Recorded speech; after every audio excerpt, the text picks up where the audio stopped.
Hello friends, welcome to आपके अपने channel success path में। ठीक है, चैनल सक्सेस पाथ, मैं राज ठाकुर। मैं आप लोगों के लिए बिल्डिंग मटेरियल का अभी तक हम लोगों ने 3 चैप्टर कंप्लीट कर दिए हैं। Lime, brick, stone.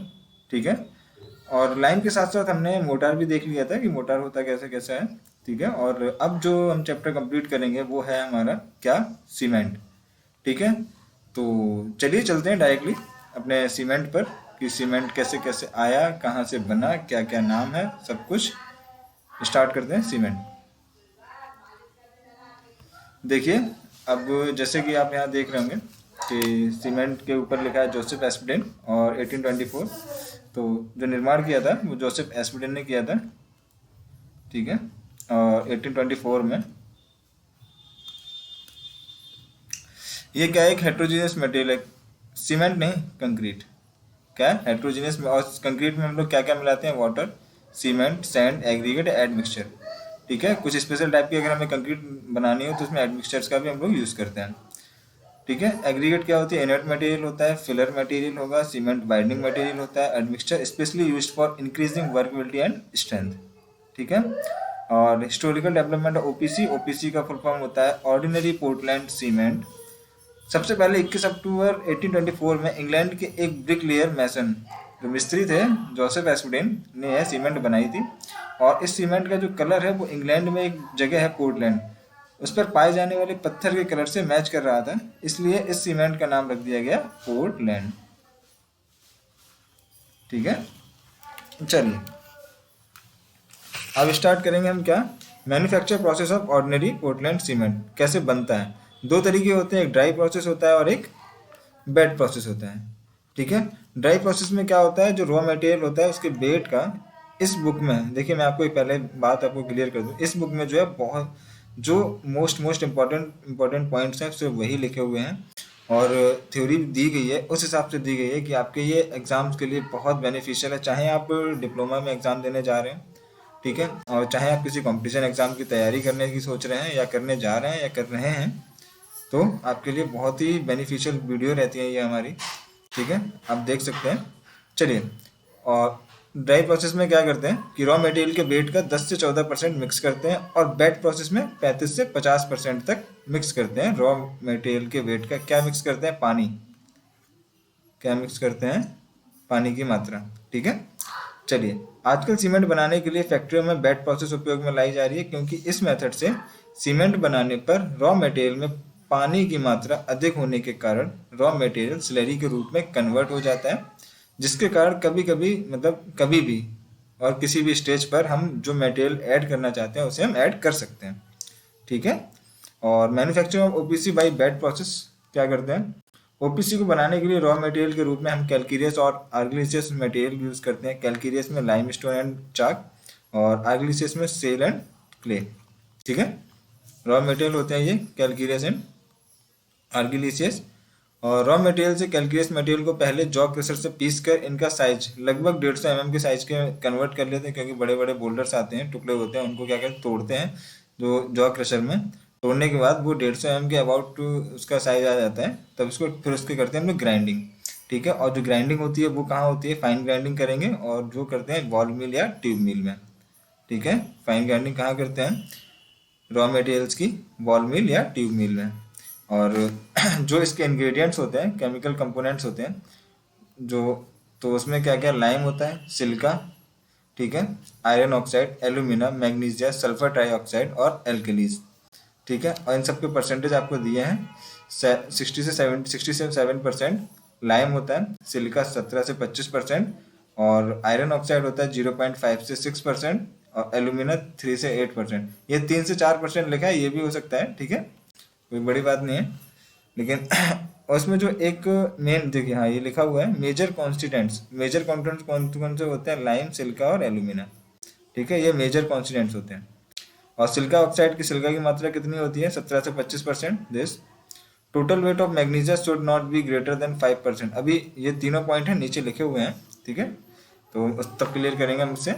चलिए, सीमेंट में उपस्थित केमिकल की क्वांटिटी के घटते हुए क्रम में सबसे ज़्यादा क्या होती है, CaO, फिर silica, alumina, Fe2O3, SO3, MgO, SO3, alkalis. सबसे कम क्या है, एल्कलीज। सबसे ज़्यादा क्या है, लाइम। ठीक है, दिस। और बॉल मिल में या ट्यूब मिल में पीसे गए रॉ मटेरियल में इनके वेट का 35 से 50% हम पानी मिक्स करते हैं तो स्लरी फॉर्म में बदल जाता है। सीमेंट बनाने के लिए किस भट्टी का यूज़ करते हैं, रोटरी किल्न का। रोटरी किल्न नामक भट्टी उपयोग में लाई जाती है जिसका डाया होता है 2.5 से 4 मीटर और लेंथ होता है 90 से 120 मीटर। ठीक है, यह भट्टी हॉरिजेंटल के साथ साथ 30 डिग्री एंगल पर टिल्ट होती है या इंक्लाइंड होती है और स्लरी फॉर्म में बदले गए रॉ मटेरियल्स को रोटरी किल में हाइयर एंड से डाला जाता है और यह स्लरी ग्रेविटी एक्शन के कारण भट्टी में आगे की तरफ बढ़ती जाती है और जहां पर भट्टी का टेम्परेचर 1400 से 1500 डिग्री सेंटीग्रेड के मध्य होता है वहां पर यह स्लरी नूडल्स के रूप में परिवर्तित हो जाती है जिन्हें क्लिंकर कहते हैं। ठीक है, और इनका आकार जो है 3 से 20 mm के मध्य होता है। अब इन क्लिंकर्स को कुछ समय तक ठंडा होने दिया जाता है और उसके बाद इन क्लिंकर्स की फाइनल ग्राइंडिंग करेंगे और फाइनल ग्राइंडिंग उसी में होगी किसमें, बॉल मिल या ट्यूब मिल में। और क्लिंकर को पीसते समय ही इसमें हम 3 से 5% जिप्सम मिलाते हैं और ये जिप्सम जो मिलाते हैं किसका काम करता है, ये रिटार्डर का काम करता है।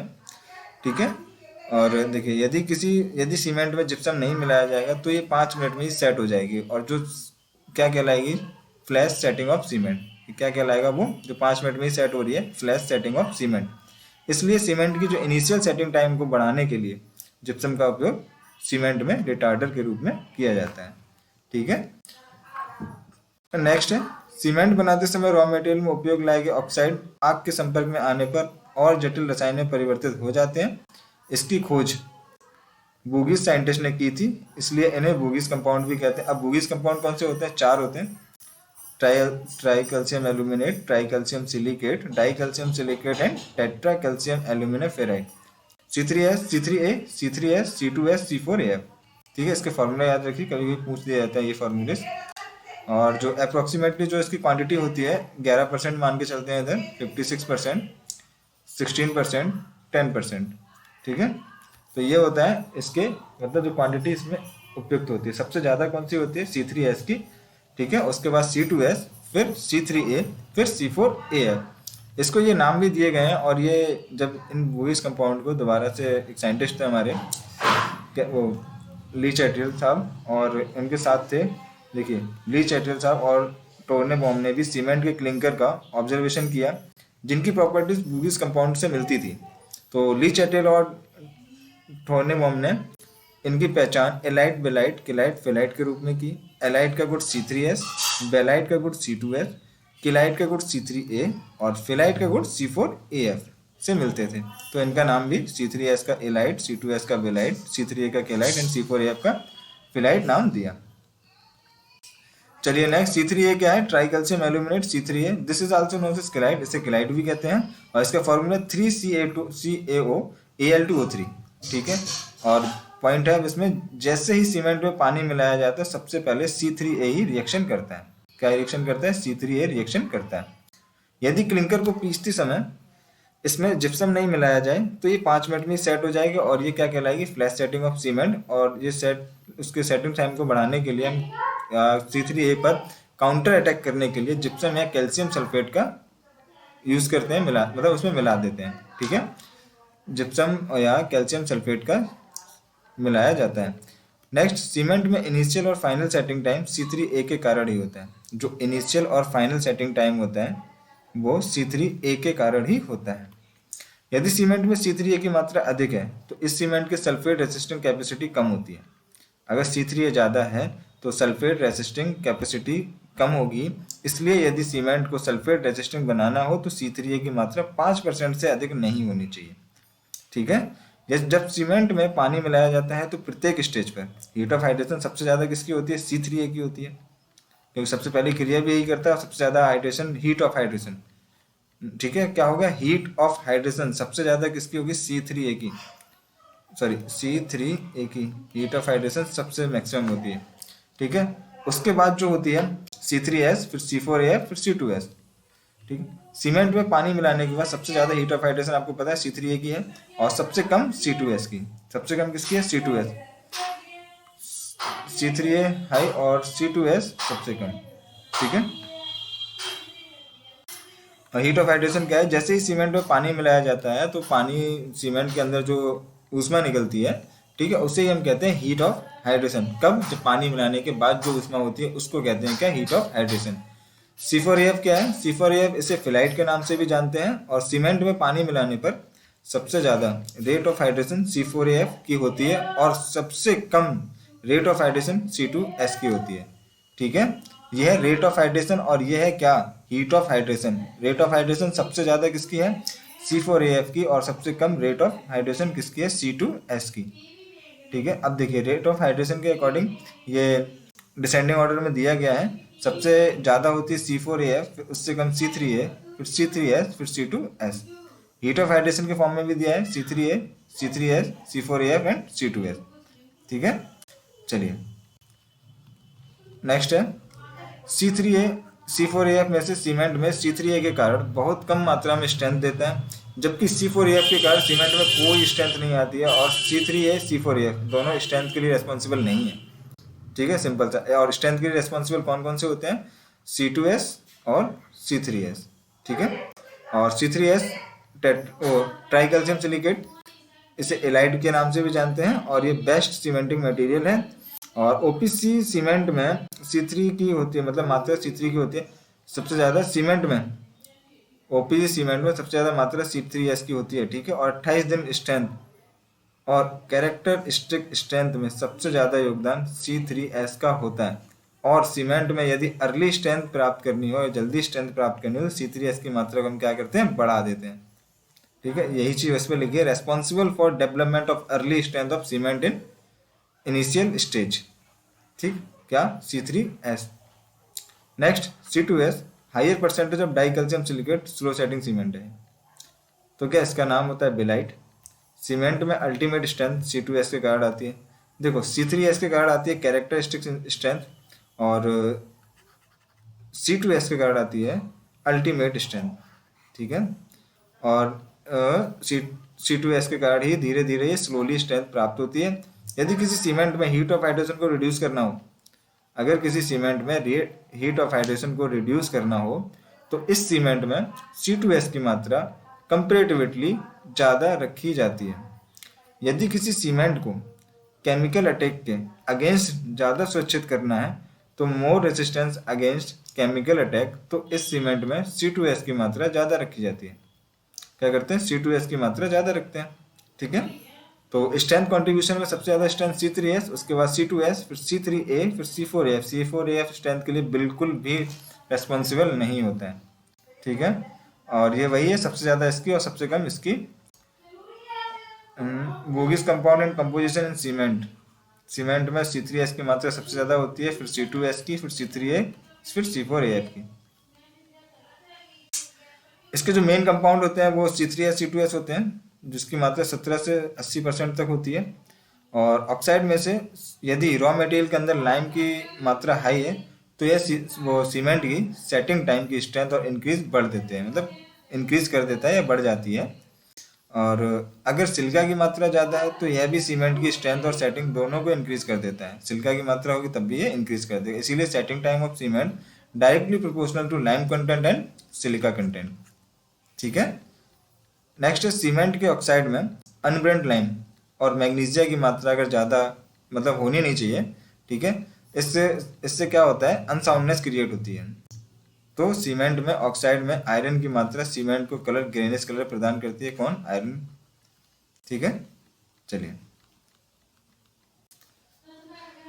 यह सीमेंट के दूसरे ऑक्साइड को बर्निंग प्रोसेस में हेल्प करता है, लाइम, क्योंकि वो जब खुद बुझेगा तो उसमें से उसमें निकलेगी, जब उसमें निकलेगी तो दूसरे भी उससे बर्न कर सकते हैं, हेल्प कर देगी। ठीक है, अब फैक्ट्री प्रोडक्शन में ड्राई प्रोसेस में सीमेंट बनाने के लिए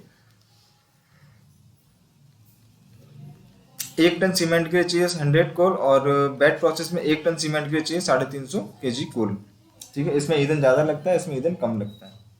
तो loss of weight due to ignition, ignition के कारण जो वेट में लॉस होता है वो कितना होना चाहिए, 5% से कम नहीं होना चाहिए उसके सीमेंट के वेट के। ठीक है, जलाने पर, और जलाते कितने में, 900 से 1000 डिग्री टेम्परेचर पर। और लॉस सीमेंट, हाँ सीमेंट से अधिक नहीं होना चाहिए, कितना 5%। लॉस ऑफ वेट और moisture content CO2 free lime और मैग्नीशिया के बाष्पीकरण के कारण ये होता है क्या, loss of weight due to ignition. जो वेट का लॉस होता है वो इनके कारण होता है। इनसॉल्युबल और रेसिड्यू मैटर के लिए जो अघुलन पदार्थ होते हैं वो कितने नहीं होने चाहिए, 4% से अधिक नहीं होने चाहिए। और मैग्नीशिया कंटेंट भी 6% से अधिक नहीं होना चाहिए किसके, वेट ऑफ सीमेंट के। ठीक है। नेक्स्ट है, जैसे ही सीमेंट में पानी मिलाया जाता है तो सीमेंट के पार्टिकल्स अपने ओरिजिनल वॉल्यूम का 2.1 गुना तक फूल जाते हैं। और लाइम में क्या होता है 2.3 गुना, और सीमेंट में 2.1। ठीक है। और एग्रीगेट और सैंड के पार्टिकल्स के चारों तरफ थिन लेयर बना लेता है जिसे जेल कहते हैं। और इस दौरान सीमेंट में जो ऊष्मा की निकासी होती है हीट ऑफ हाइड्रेशन कहते हैं। ओके। तो अब water required for hydration, hydration के लिए जो पानी की जरूरत पड़ेगी सीमेंट कंपाउंड को, उसके लिए देख लेते हैं। C3S के लिए चाहिए 24% पानी, और C2S के लिए चाहिए 21% पानी, और दोनों के लिए चाहिए कितना, 23%। C2S एंड C3S के लिए दोनों के लिए कितना पानी चाहिए, 23%। Water required for gel process 15% of weight of cement. ठीक है। Total water required for complete heat of hydration, complete heat of hydration के 38% होता है, और जिसमें 23% बाउंड वाटर और 15% जेल वाटर। ठीक है। नेक्स्ट है ऑर्डिनरी पोर्टलैंड सीमेंट। अब टाइप ऑफ सीमेंट पढ़ते हैं। ऑर्डिनरी पोर्टलैंड सीमेंट में 3 टाइप होते हैं, 33 ग्रेड, 43 ग्रेड एंड 53 ग्रेड। ये इनके कोड दिए हैं, IS 269, IS 8112, 12269। ठीक है। कोड जरूर याद कीजिएगा हर किसी का, क्योंकि इसमें से कोड पूछ सकते हैं, कोड पूछे जा चुके हैं। और सीमेंट का ग्रेड इसके फाइननेस और 28 डेज की स्ट्रेंथ को रिप्रेजेंट करती है, तथा साथ साथ सीमेंट की फाइननेस को भी रिप्रेजेंट करती है। ओके। चलिए देखिए वही है कि increase in fineness of cement. देखिए इसका मतलब ये है जब जैसी सीमेंट की फाइननेस बढ़ेगी उसकी स्ट्रेंथ भी बढ़ जाएगी। ठीक है। तो सबसे ज़्यादा फाइननेस 53 ग्रेड, फिर उसके बाद 43 ग्रेड, फिर 33 ग्रेड। एक बैग का वेट आपको पता होना चाहिए 50 kg, वॉल्यूम 0.035, तो मतलब 0.347 मीटर क्यूब लिखा है, और लीटर में 34.7 लीटर। OPC का इनिशियल सेटिंग टाइम 30 मिनट और फाइनल सेटिंग टाइम 10 घंटे होता है। ठीक है। नेक्स्ट रैपिड हार्डनिंग सीमेंट, इसका फॉर्मूला होता है, वो कोड है 8041। ठीक है। इसमें क्या करते हैं, C3S की मात्रा हाई कर दी जाती है OPC के मुकाबले। अगर OPC में 50% है तो इसमें 70% मिला देंगे, और C2S की मात्रा कम कर दी जाती है, जिससे क्या होता है मतलब, और इसकी जो OPC के कंपेयर में ये फाइन ग्राइंडिंग भी होती है ना। और रैपिड हार्डनिंग सीमेंट की प्रत्येक स्टेज पर स्ट्रेंथ OPC के कंपेयर में, अगर OPC की 3 दिन में जो स्ट्रेंथ आती है, जैसे मान लीजिए कोई OPC सीमेंट हमने यूज़ किया किसी स्ट्रक्चर में, तो उसकी जो 3 दिन में स्ट्रेंथ आती है, वही स्ट्रेंथ सेम RHS सीमेंट अगर हम यूज़ करेंगे, RHS यूज़ करेंगे, तो वो 1 दिन में आ जाएगी। समझ रहे। और OPC की 7 दिन की स्ट्रेंथ इसमें 3 दिन में आ जाती है। RHS cement 10% more costly and compare to OPC cement, OPC cement से 10% ज़्यादा महंगा होता है। और RHS को की इनिशियल सेटिंग टाइम 30 मिनट से कम नहीं होना चाहिए, और इसका ही फाइनल सेटिंग टाइम 10 घंटे ही है। ठीक है। और रैपिड हार्डनिंग सीमेंट की अल्टीमेट स्ट्रेंथ OPC के इक्वल ही रहती है, और इस प्रकार की कंक्रीट का उपयोग हम मास कंक्रीटिंग वर्क जैसे रिटेनिंग वॉल इसमें नहीं करते हैं, ना रिटेनिंग वॉल में, ना डैम में, ना ब्रिज में। और RHC सीमेंट की OPC के कंपेयर में इनिशियल स्ट्रेंथ हाई होती है। इसका यूज़ कहाँ करते हैं, रोड रिपेयरिंग में, कोल्ड एरियाज में, और यदि फॉर्म वर्क रिमूव अर्ली, जैसे फॉर्म वर्क होता है, शटरिंग होती है, जब हमने जल्दी लगा दी है ना, मतलब लगी है और हमने जल्दी हटा लिया उसको, उसकी स्ट्रेंथ नहीं आई है, तो उस जगह पे कुछ प्रॉब्लम्स आ गई, तो उसमें हम जो यूज़ करेंगे cement, rapid hardening cement use करेंगे। और प्री स्ट्रेस में भी हम लोग, प्री स्ट्रेस कंक्रीट में भी रैपिड हार्डनिंग सीमेंट यूज़ करते हैं। कौन सा, रैपिड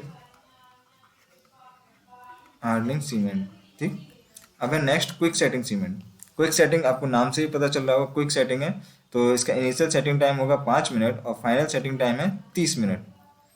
और इसमें क्या है, OPC के क्लिंकर को पीसते समय जिप्सम की मात्रा कम कर दी जाती है। इसमें जो है जिप्सम की मात्रा कम कर देंगे, जिप्सम की मात्रा कम कर देंगे तो जो उसका सेटिंग टाइम होगा वो कम हो जाएगा, समझ रहे हो, सेटिंग टाइम भी कम हो जाएगा, तो इसीलिए इसमें जिप्सम की मात्रा कम कर देते हैं हम लोग।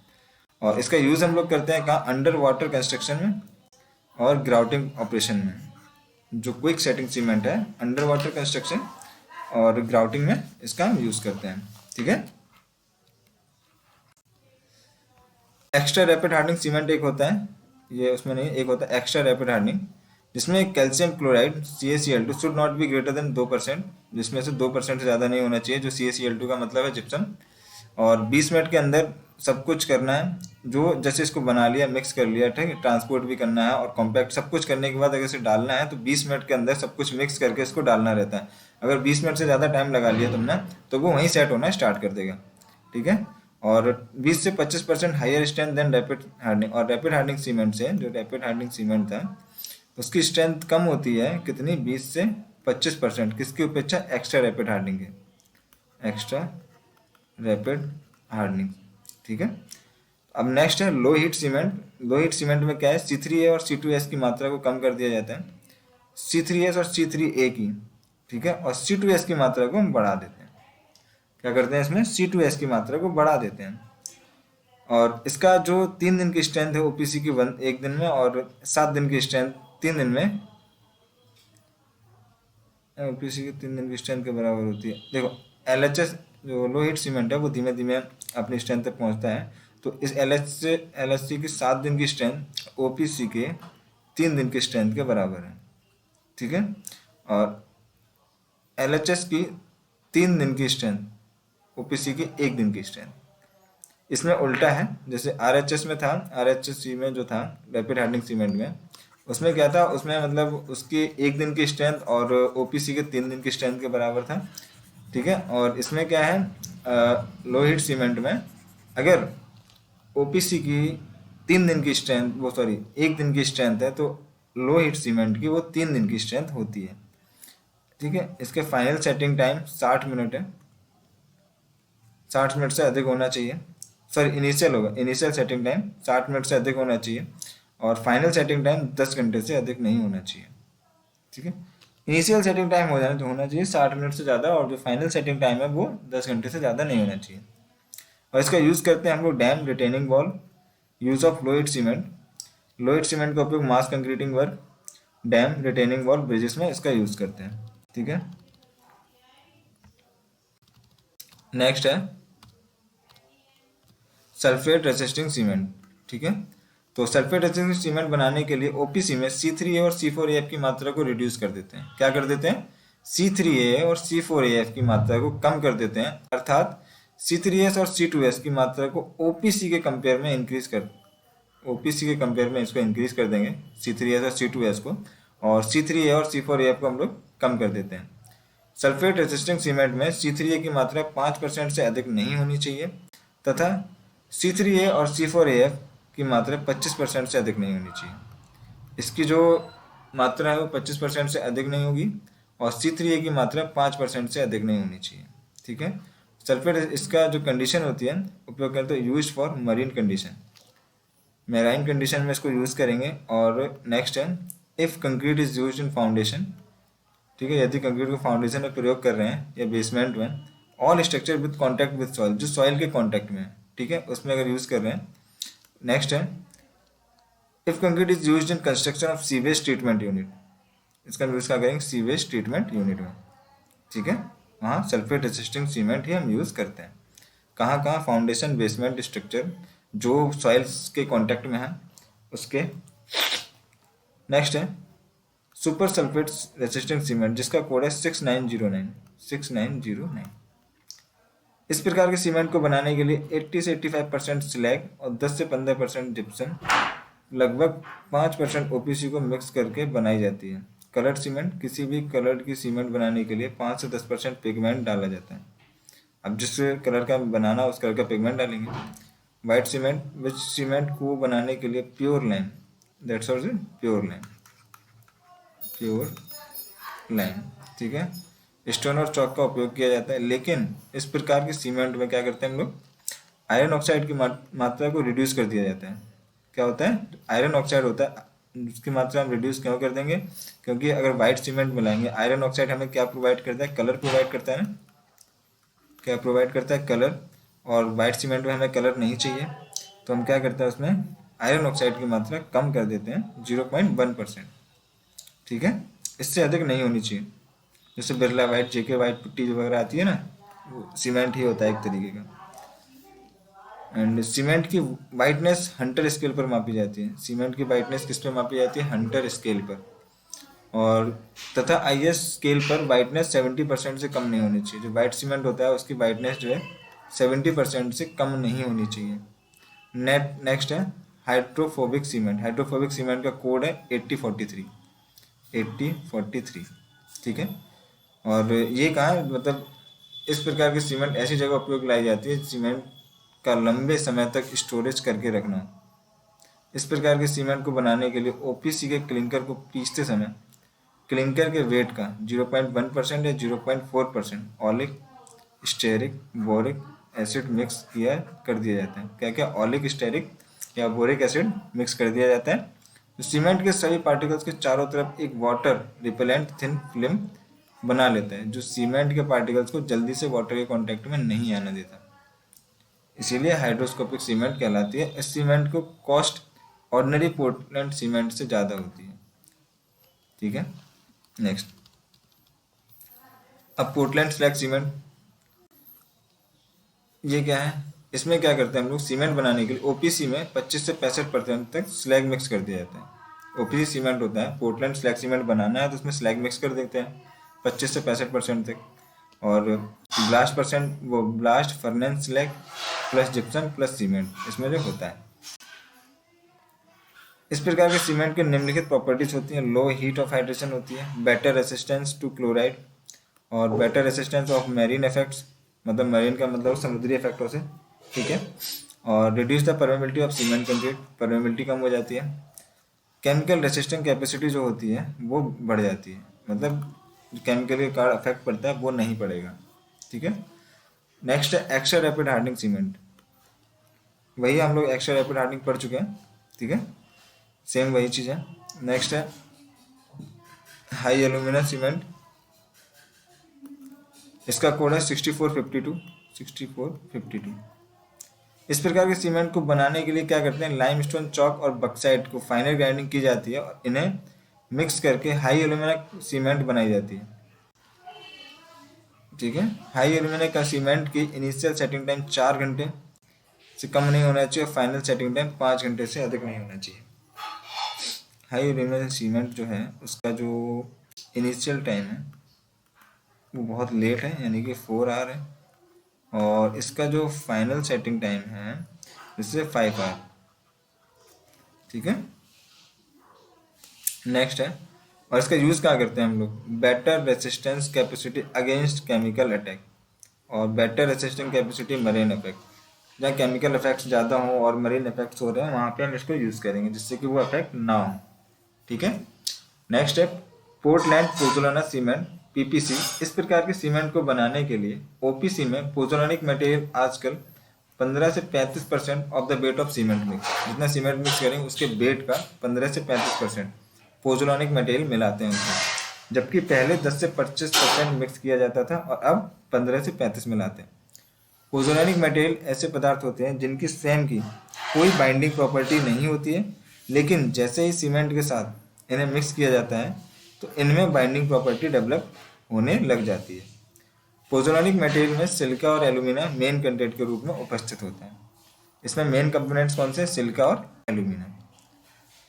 एंड पीपीसी सीमेंट की स्ट्रेंथ 33 ग्रेड ओपीसी के इक्वल होती है। जो 33 ग्रेड का सीमेंट होता है उसके बराबर होती है पोज़ोलाना पोर्टलैंड सीमेंट की, या Portland pozzolana cement. Pozzolanic material या सुर्खी मिलाएंगे या फ्लाई ऐश। ठीक है, फ्लाई ऐश होता है ज्वालामुखी की राख जो निकलती है उधर।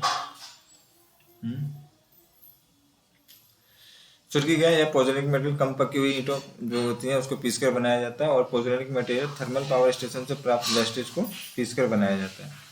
Properties of PPC, low heat of hydration. इसमें क्या होता है, हीट ऑफ हाइड्रेशन का कम होता है और यूजफुल इन मरीन कंडीशन, जहाँ मरीन कंडीशन होता है वहाँ उसका यूज़ कर सकते हैं।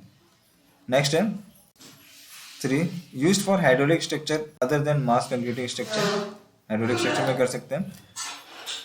And longer curing period required in comparison to OPC, OPC से ज़्यादा इसमें क्यूरिंग चाहिए होती है, ठीक है। It is cheaper in comparison to OPC, OPC से सस्ता होता है। Reduce the permeability of concrete, concrete के परमेबिलिटी को कम करता है। More volume covered by 50 kg bag, और 50 kg बैग में ये ज़्यादा वॉल्यूम कवर कर लेता है, ठीक है। अब सीमेंट आ गया, सारे सीमेंट्स पढ़ लिए। अब क्या करेंगे, हम उस पर टेस्ट करेंगे। एक तो फील्ड पे करते हैं टेस्ट और लेबोरेटरी में करते हैं। फील्ड पे टेस्ट करेंगे वो कैसा कैसा होना चाहिए। Cement free from lump, lump से फ्री होना चाहिए, या जैसे उसमें गोल गोल से कंकर टाइप से नहीं बन जाते हैं तो उसे हम लोग बोलते हैं लंप, तो वो नहीं बनना चाहिए। Next, colour of cement should be greenish colour, जो उसका कलर है वो ग्रेनिश ग्रे होना चाहिए। Thrust your hand into bag and it must give cool feeling, जब हम उसे उंगली पे उठाएंगे और थोड़ा सा रफ करेंगे मतलब घिसेंगे तो स्मूथ लगना चाहिए, कूल फीलिंग आनी चाहिए, ठीक है। Sorry, thrust your hand into bag मतलब जो हाथ है आपका अंदर सीमेंट के अंदर डालिए, आपको ठंडा फील होना चाहिए। और take a pitch of cement and feel between the finger, दो फिंगर के बीच में अगर उसे रगड़ेंगे तो स्मूथ फीलिंग आनी चाहिए। नेक्स्ट है, take a sample of cement and throw it in bucket, भरी हुई बाल्टी में जब सीमेंट को थ्रो करते हैं, या सीमेंट निकाला बोरी से, हाथ में पकड़ा और पानी भरी हुई बाल्टी उसमें डाला, तो जो पार्टिकल ऑफ सीमेंट होते हैं should float from some time before they sink, कुछ देर तक वो फ्लोट करने चाहिए फिर वो सिंक कर जाना चाहिए। मतलब कुछ देर के, फ्लोट का मतलब होता है तैरते रहना चाहिए और फिर सेटल कर जाए, सेटल का मतलब सिंक कर जाए, ठीक है। लेबोरेटरी टेस्ट कौन कौन से होते हैं, कंसिस्टेंसी टेस्ट होता है। तो इसमें टेस्ट कंडीशन क्या है, ह्यूमिडिटी, इसकी कंडीशन होती है कंसिस्टेंसी टेस्ट की, कि जो ह्यूमिडिटी का आर्द्रता होगी वो 90% होनी चाहिए, और जो रूम का, जिस रूम में कर रहे हैं उसका टेम्परेचर 27 डिग्री ±2 डिग्री होना चाहिए, ठीक है। और जो अपरेटस यूज़ करते हैं कंसिस्टेंसी के लिए वो बिकार्ट अपरेटस यूज़ करते हैं। Self weight of moving unit in Vicat apparatus, Vicat apparatus 300 gram. Plunger होता है, एक प्लंजर का जो डाया होता है 10 mm और हाइट होती है 50 mm, ठीक है।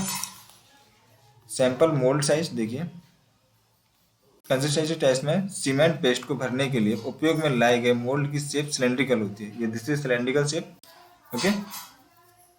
इसमें क्या है, इसका साइज का 40, 70, 80, ठीक है। अगर टॉप से 32 से 35 या 33 से 35 mm जा रहा है नीचे, दिस इज ठीक है, सही है, ओके। और अगर आपसे पूछे टॉप से तो 33 से 35 mm, अब बॉटम से पूछता है तो 5 से 7 mm, ठीक है। बॉटम से पूछेगा तो 5 से 7 mm और टॉप से पूछेगा तो 33 से 35 mm होना चाहिए। पूरा साइज देखिए 40 mm है इसका, ठीक है, दिस 40 mm 40। और जो प्लंजर है 10 mm जो ऊपर से टॉप से डाली गई है वो कितना हो जाना चाहिए, 32 से 35, ठीक है। और water required in cement paste for this condition, ठीक है। इस टेस्ट को करते समय बिकार्ट ऑपरेटर्स को 10 mm डाया हुआ 50 mm हाइट का एक प्लंजर बिकार्ट ऑपरेटर्स के साथ लगा दिया जाता है, और ऑपरेटर्स को स्वयं के वेट के कारण कंक्रीट से भरे हुए मोल्ड में धंसने दिया जाता है या पेनिट्रेट करने दिया जाता है। पानी को जिस मात्रा पर यह प्लंजर मोल्ड में टॉप से 33 या 35 mm और बॉटम से 5 से 7 mm रह जाए तो वही होती है क्या, consistency of cement, consistency of cement, ठीक है। स्टैंडर्ड कंसिस्टेंसी जो लेते हैं सीमेंट की standard consistency 30% water of the wait of cement, cement के वेट के पानी का 30% होता है, सीमेंट के वेट के पानी का 30% होता है क्या, स्टैंडर्ड कंसिस्टेंसी सीमेंट की, ठीक है। नेक्स्ट है setting time test, initial setting time करेंगे और फाइनल सेटिंग टाइम, दो होते हैं और दोनों टेस्ट हम करते हैं। इनिशियल सेटिंग टाइम के लिए, इनिशियल और फाइनल सेटिंग टाइम को ज्ञात करने के लिए बिकार्ट ऑपरेटर्स का यूज़ करते हैं। इनिशियल और फाइनल सेटिंग ज्ञात करने के लिए जो पानी लेते हैं 0.85 पी, कितना लेते हैं 0.85 पी पानी मिक्स किया जाता है, और पी स्टैंडर्ड कंसिस्टेंसी के लिए आवश्यक पानी की मात्रा होती है, ठीक है। टेस्ट कंडीशन क्या है, टेम्परेचर होना चाहिए 27 डिग्री से 2 डिग्री और same as the consistency test, same उसी तरीके से करेंगे। इनिशियल सेटिंग टाइम, इस टेस्ट को करने के लिए बिकार्ट ऑपरेटर्स के साथ 1.13 mm डाया यानी 1 mm डाया की निडल लगा दी जाती है और सीमेंट पेस्ट में इस निडल को बिकार्ट ऑपरेटर्स के भार के कारण सीमेंट पेस्ट में पेनिट्रेशन होने दिया जाता है। और जिस समय पर निडल मोल्ड के टॉप से 35 या प्लस माइनस 0.5 पेनिट्रेट होती है और बॉटम से 5 और टॉप से 35 जितनी देर में वो पेनिट्रेट होगी तो या 4.5 या 5 से 5.5 रह जाती है तो initial setting time of cement कहलाती है। वो क्या कहलाता है? Initial setting time of cement. देखो यहाँ पे रखा है उसके वेट के अकॉर्डिंग। अगर ये जब तक यहाँ तक आता है यानी 35 यहाँ तक 35 mm तक जितनी देर में आएगा उस टाइम को नोट करेंगे तो वही होता है हमारा क्या? Initial setting time. ठीक है। और फाइनल सेटिंग टाइम होता है completely lose its plasticity and obtain sufficient fineness. इसको देखते हैं। इस टेस्ट को करने के लिए बिकार्ट ऑपरेटर्स का उपयोग किया जाता है और बिकार्ट ऑपरेटर्स में 5 mm डाया का कॉलर लगा दिया जाता है।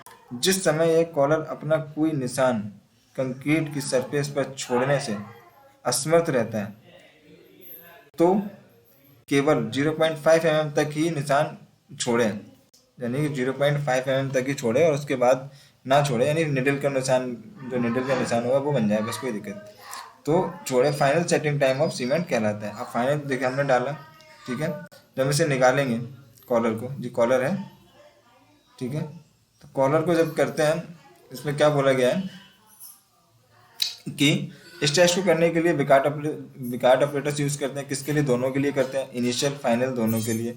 और इसमें क्या है, बिकार्ट ऑपरेटर्स में 5 mm डाया का कॉलर लगाया जाता है। जिस समय यह कॉलर अपना निशान छोड़ेगा, निशान छोड़ता है, अगर निशान नहीं छोड़ता है निकल आता है तो चीज़ अलग है। अगर निशान छोड़ रहा है तो जिस टाइम पे उसने निशान छोड़ा है, ठीक है, और नहीं छोड़ता है, निशान छोड़ेगा तो कोई नहीं, और कंक्रीट के सरफेस पर छोड़ने में, जो निशान छोड़ने में असमर्थ रहता है या केवल 0.5 mm, या तो निशान छोड़े ही नहीं या फिर सिर्फ ओनली ऑन 0.5 mm का निशान छोड़ रहा है, तो वही होता है क्या? Final setting time of cement.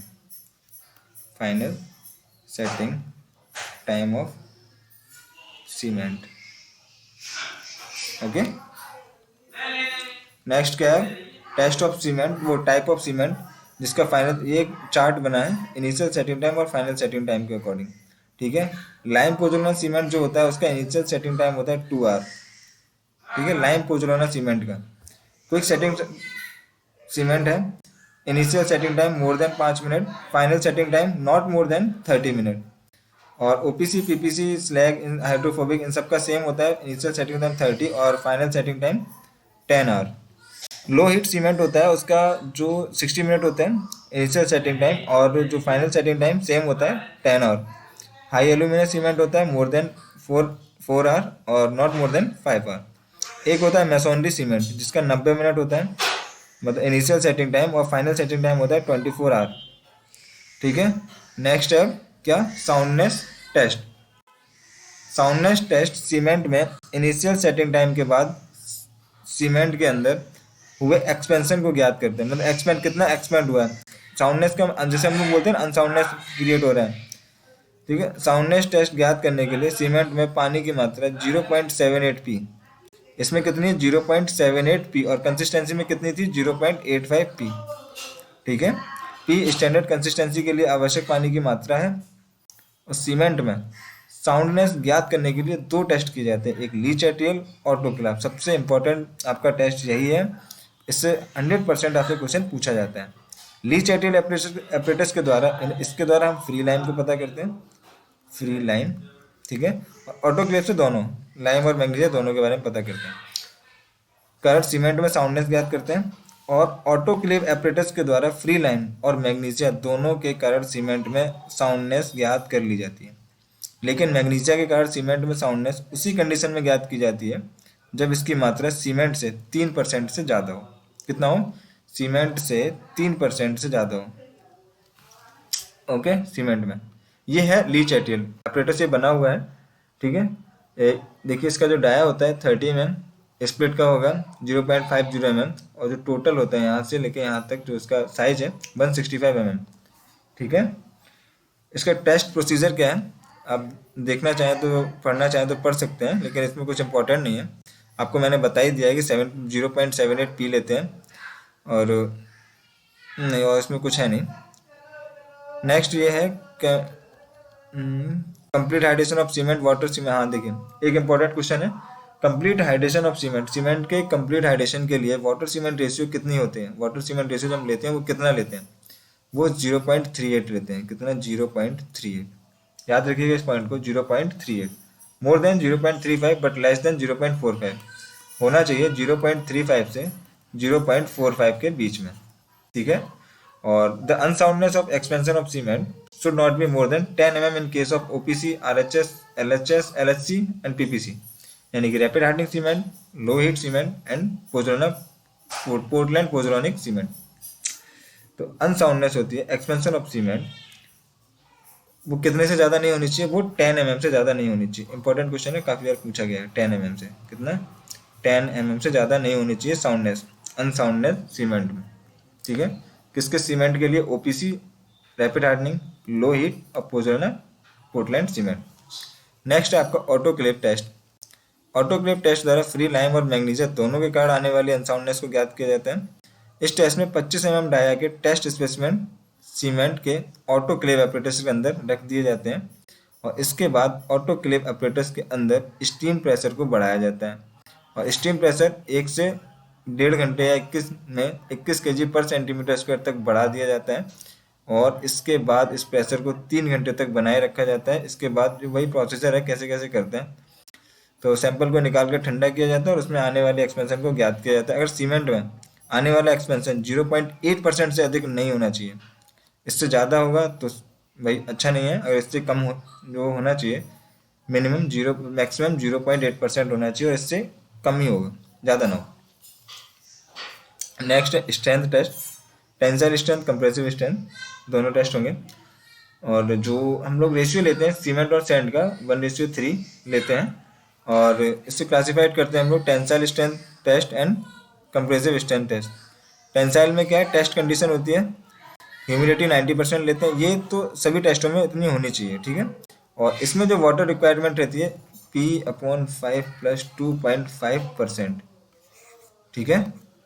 Combined weight of cement and sand, यहाँ P स्टैंडर्ड कंसिस्टेंसी के लिए आवश्यक पानी की मात्रा है, और जो वाटर रिक्वायरमेंट होता है टेंसाइल स्ट्रेंथ टेस्ट में P/5 + 2.5%। ओपीसी सीमेंट की 3 डे की टेंसाइल स्ट्रेंथ 2 Nm/mm² कम नहीं होनी चाहिए, और 7 दिन की 2.5, इससे कम नहीं होनी चाहिए ओपीसी की। और ओपीसी की जो टेंसाइल स्ट्रेंथ होती है कंप्रेसिव स्ट्रेंथ का 10 से 15% होती है। कितना होता है, 10 से 15% होती है। जो स्टैंडर्ड ब्रैकेट है ये, ठीक है, याद रखिएगा, इस साइज का होता है, 44.50 mm का साइज होता है। इधर जो सीमेंट के टेंसाइल स्ट्रेंथ ज्ञात करने के लिए ब्रैकेट का उपयोग किया जाता है, ठीक है। और एक ब्रैकेट का क्रॉस सेक्शनल एरिया 6.45 सेंटीमीटर होता है। सीमेंट की टेंसाइल स्ट्रेंथ ज्ञात करने के लिए कितने ब्रैकेट्स लेते हैं, 6 ब्रैकेट लेते हैं सीमेंट की स्ट्रेंथ टेस्ट ज्ञात करने के लिए। कौन सी, टेंसाइल स्ट्रेंथ, ठीक है। और इनकी 6 पे जब स्ट्रेंथ टेस्ट करते हैं तो जो 6 पे निकली है उसकी एवरेज, और इनकी average strength he tensile strength of cement कहलाती है। एवरेज स्ट्रेंथ निकालते हैं 6 नंबर जो लिया है, ब्रैकेट्स लिया है उन 6 की, ठीक है। और कंप्रेसिव स्ट्रेंथ टेस्ट में जो हम पानी लेते हैं वाटर रिक्वायरमेंट, वो P/4 + 3% लेते हैं। और इसमें कितनी ली थी हमने, टेंसाइल में P/5 + 2.5%, इतनी थी ना, ऊपर इतनी ही लेना है, देखिए ये है ना P/5 + 2.5%, और इसमें कितनी है, P/4 + 3%, ओके। कहाँ गया यार,